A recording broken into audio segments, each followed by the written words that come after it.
இப்ப என்னன்னா ஆடி 18 அப்படிங்கிறது நமக்கு 2025 இந்த ஆண்டு ஆகஸ்ட் 3 வருகிறது. ஆகஸ்ட் 3 அதே மாதிரி ஞாயிற்றுக்கிழமை ஆடி 18ஆம் பெருக்கு வருகிறது. இந்த ஆடி 18ஆம் பெருக்கு அப்படிங்கிறது தான் நமக்கு அட்சய திருதி அப்படின்னு சொல்லுவாங்க இல்லையா?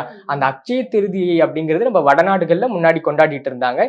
இப்ப நம்ம நாடுகள்ல பரவலாக அட்சய திருதி கொண்டாடப்படுகிறது. இப்ப நம்ம தமிழர்களுடைய அட்சய திருதியாக சொல்லப்படுவதே இந்த ஆடிப்பெருக்கு தான். ஏன்னா பெருக்கு அப்படின்னாலே பெருக்குதல். பெருகிறது.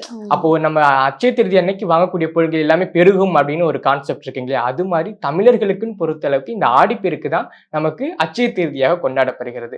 இந்த ஆடிப்பெருக்குல தான் நம்ம தமிழர்கள் என்ன பண்ணாங்க அப்படின்னா, முன்னாடி நம்ம தமிழர்கள்னு எடுத்துக்கிட்டோம்னா விவசாயம் தான். அப்ப இந்த ஆடிப்பெருக்குல தான் அவங்க விதை வாங்குறது, விவசாயம். அப்ப விவசாயம் செழித்தாதான் அவங்களுக்கு பணம் வரவே. அப்ப அதனாலதான் ஆடிப்பெருக்கு என்ன பண்ணுவாங்கன்னா விதைகள், அதே மாதிரி விவசாயத்துக்கு சம்பந்தப்பட்ட எல்லா பொருட்களும் என்னைக்கு வாங்குவாங்கன்னா இந்த ஆடிப்பெருக்கு தான் வாங்குவாங்க.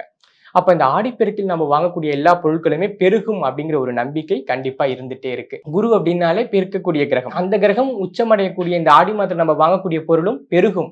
இன்னொன்னு குரு தோஷமற்றவர். அப்ப அந்த நம்ம ஆடி மாதத்துல வாங்கக்கூடிய எந்த பொருளும் தோஷமற்றது.